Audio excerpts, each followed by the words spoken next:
అందరికీ నమస్కారం.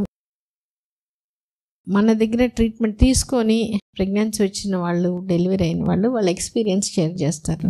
వాణి అని వచ్చినారు, వాళ్ళ ఎక్స్పీరియన్స్ షేర్ చేసుకునేదానికి. నాకు పెళ్ళి అయిన 7 సంవత్సరాలు పుట్టింది మేడం. ఎన్నాళ్ళు వచ్చావు ఇక్కడ? నేను 1.5 సంవత్సరం వచ్చాను మేడం. వచ్చావు, వచ్చి ఆగిపోయాను మేడం. మళ్ళీ సంవత్సరానికి మళ్ళీ నిలిచింది మేడం నాకు.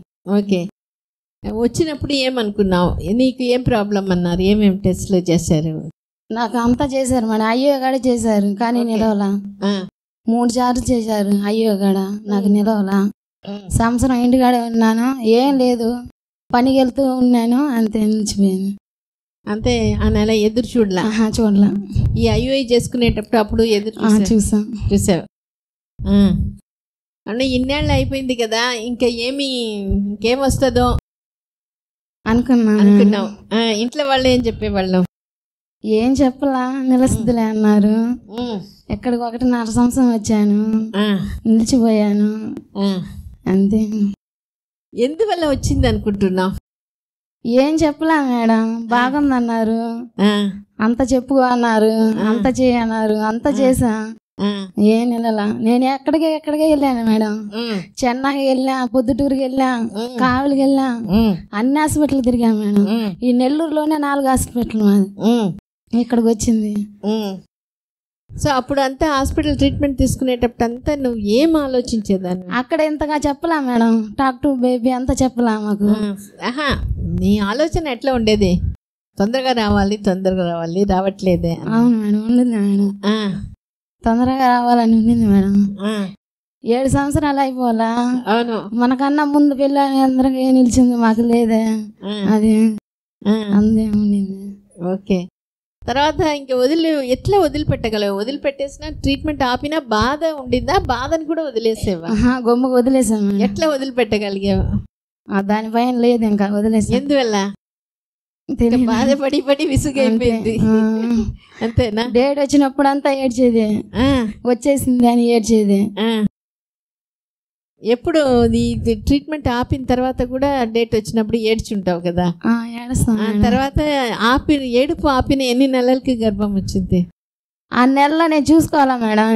నేను డేట్ మారిపోయింది, 5 రోజులు అయిపోయింది, నేను పనికి వెళ్ళిపోయాను 5 రోజులు కాడ. మా ఆయన చెప్పాడు 5 రోజులు అయిపోయింది, ఇంకా డేట్ రాలేదు, చూసుకోమన్నారు. అప్పుడు చూసుకుంటే ఫస్ట్ అంటే అప్పుడు ఏమనిపించింది నీకు? నేను నమ్మలా మేడం, ఇది నాకే వచ్చింది అని చూస్తా ఉంటున్నా. మా ఆయన కాడ లేరు ఆ రోజు. గుర్తొచ్చినప్పుడంతా చూస్తా ఉన్నా, ఇది నా నిజమైనా అని. ఆయన వస్తే చూపించాను, మా ఎల్లుండి వచ్చేసాను, ఆ రోజు వచ్చేసాను. ఓకే. సో అప్పుడు అట్లా ఇక్కడ ఆపిన తర్వాత కూడా డేట్ వస్తే ఏడ్ చేస్తున్నాను అన్నావు కదా, తర్వాత ఎట్లా ఆపేసావు? అంటే డేట్ వస్తే ఏడవకుండా కూడా ఉన్నావా తర్వాత? ఎందువల్ల ఏడుపు ఆపేసావు? తెలీదు. ఓకే, నువ్వు ఏడ్చినప్పుడు మీ ఆయన ఉన్నారు, ఏం చెప్పేవాళ్ళు? ఏం గుమ్ముకుంటారు, ఏడవద్దు అంటారు. వసతులే ఎందుకు ఏడుస్తున్నా అని అంటారు. సరే, చాలా సంతోషం. నీకేమనిపిస్తుంది? ఏం దాని గురించి పట్టించుకోకపోతే వచ్చేస్తుంది. ఇక్కడ చెప్తా ఉన్నారు, ఆలోచించకు, అది ఇది వద్దు, ఏం టెన్షన్ వద్దు అన్నీ చెప్పారు. అయినా కానీ అప్పుడు వదిలేస్తా, మళ్ళీ అది టెన్షన్ వచ్చేస్తుంది. ఎప్పుడు ఎక్కువ టెన్షన్ వస్తుంది? పీరియడ్స్ వచ్చినప్పుడా? ఎవరైనా అడిగినప్పుడే మేడం, అడిగినప్పుడే వస్తుంది. ఇంకా నిలలేదే అని అడుగుతారు, ఇంటి పక్కన వాళ్ళు, బంధువులు అందరు అడుగుతారు. అడిగినప్పుడు ఏడిస్తే ఎట్లా? ఒక రోజంతా ఏడుస్తావా? వాళ్ళ ముందు అవును, తర్వాత ఇంటికి వచ్చి ఎంతసేపు బాధ ఉంటది మేడం. ఎవరు లేకపోతే ఏడుస్తా ఉంటా, నేను ఒకదానే ఉంటా, అంతే ఏడుస్తా ఉంటా. తర్వాత ఎప్పటికో ఆ ఏడుపు తగ్గుతుంది, అంతేనా? మళ్ళీ అది గుర్తుకొస్తుందా? అది మళ్ళీ ఒక 2-3 రోజుల్లో, 1 week, 1 వారం అయిపోయిందంటే ఆ బాధ, ఏడ్చిన బాధ ఇప్పుడు వస్తుందా మేడం? పాప కోసం ఏడ్చాను. 7 సంవత్సరాలు ఏడ్చాను ఆయన, ఇప్పుడు పుట్టింది అందరు చెప్పుకుంటారు. అప్పుడు ఏమని 7 సంవత్సరాలు పుట్టింది. ఓకే ఓకే కదా, బాగానవుతుంది. బాగుంటది మేడం, వాళ్ళ యాక్టివ్ గా ఉంటది. అవునా? అసలు ఆగదు, అక్కడ కూర్చోబెట్టి దాకా అసలు వెళ్ళిపోతుంది. ఇప్పుడు వదిలేసి వెళ్ళిపోతుంది. అవునా? ఓకే ఓకే ఓకే, సరే సరే, సంతోషం. మొత్తానికి 7 ఏళ్ళైనా మంచి బిడ్డగా తీసుకున్నాం కదా, బాగుంది. బాగుందని మా తోటి కోడలు ఇక్కడ తీసుకొచ్చాం, అందుకే వచ్చాడు. ఓకే ఓకే, సరే అమ్మా, థ్యాంక్ యూ థ్యాంక్ యూ.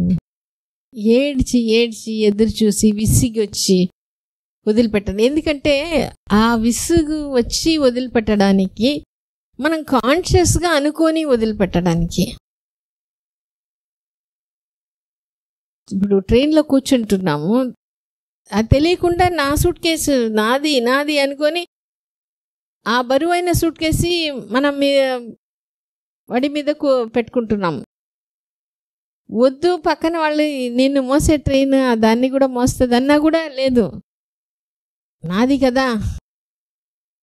ఎప్పుడు అది బరువు మోయలేక కింద దించుతామో అట్లా ఇక్కడ ఎదురు చూసి ఏడ్చి ఏడ్చి ఎదురు చూసి విసుగొచ్చి అది వదిలిపెట్టినప్పుడు దాని పని అది చేసుకుంటుంది. కుక్కని ఒక ఆయన పెంచుకుంటారు, చాలా గారాబం కుక్క అంటే.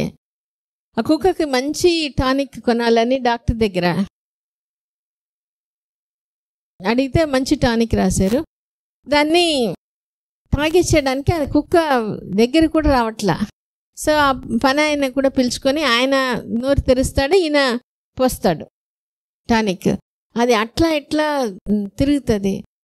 అట్లా 2-3 రోజులు అయిన తర్వాత ఆ కుక్క అట్లా ఇట్లా చేసేటప్పుడు ఆ చేతిలో ఉండే బాటిల్ కింద పడి పగిలిపోయింది.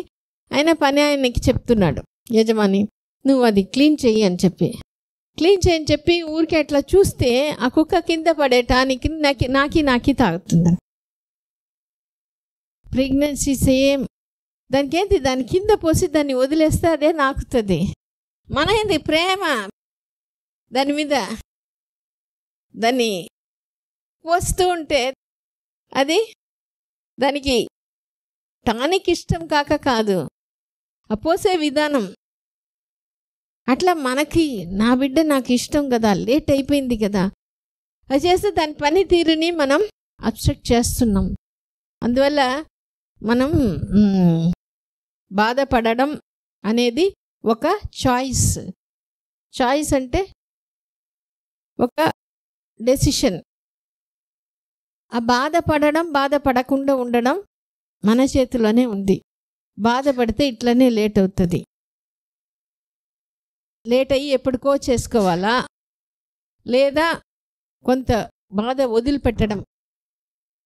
అంటే నేను బాధపడుతున్నాను అని నేను అనుకుంటున్నాను, నేను అనేదాన్ని పక్కన తీసుకొని వచ్చి ఆ డిఫరెన్స్ అప్పుడప్పుడు ఏ పని చేసినా కూడా, ఏ ఆలోచన వచ్చినా అది కొంచెం ప్రాక్టీస్ చేసుకోండి. నేను హ్యాపీగా ఉంటున్నానా అని నేను అనుకుంటున్నాను అంటే నేను దాన్ని గమనిస్తున్నాను. నేను వేరే, ఆ హ్యాపీనెస్ వేరే, నేను వేరే, ఈ బాధ వేరే. అట్లాంటిది గమనించడం అలవాటు చేయండి. స్లోగా మీకు ఇది ఒక అలవాటు వల్ల బాధపడుతున్నాం. వీళ్ళందరూ బాధపడాలి, బిడ్డ లేదు అంటే బాధపడాలి, అట్లా అలవాటు అయిపోయింది కాబట్టి మనం బాధపడుతున్నాం. ఇప్పుడు ఈమె చెప్పింది, అందరికి బిడ్డ వచ్చేసి నాకు లేదు కాబట్టి నేను బాధపడాలి, కాబట్టి నేను ట్రీట్మెంట్ పోవడం ఓకే. కానీ ఖచ్చితంగా ఈ ఒక్క విషయం బాధపడడం ఆపేస్తే మనకి ఈజీగా త్వరగా మన బిడ్డ వస్తుంది. ఆ బాధపడడం ఒకటే. ఇది డయట్ ఎక్సర్సైజ్ ఎంత బాగా చేస్తున్నారో అంతే బాగా దీన్ని చేయండి. నేను బాధపడడమే కరెక్ట్ అనుకొని దాన్ని బాధపడుతున్నాం. నేను బాధపడుతున్నాను అని నేను అనుకుంటున్నాను. ఆ బాధపడడం కరెక్ట్ కాదు. ఈ ఒక విషయం మళ్ళీ ఖాళీగా ఉండేటట్టు అట్లా వేరే ఆలోచనని కూడా గమనించండి. నేను ఇప్పుడు ఎట్లా ఫీల్ అవుతున్నాను, నేను ఈ టేస్ట్ బాగుందని నేను అనుకుంటున్నాను అన్నప్పుడు నేను వేరే, నేను చేసే పని వేరే. నేను వేరే, నేను థింకింగ్ చేసేది వేరే. అనేది కొంచెం డిస్టెన్స్ చేసి చూడండి. అప్పుడు మీకు ఇది ఈజీగా బాధ నుంచి బయటకు రావడానికి అలవాటు అవుతుంది. Thank you.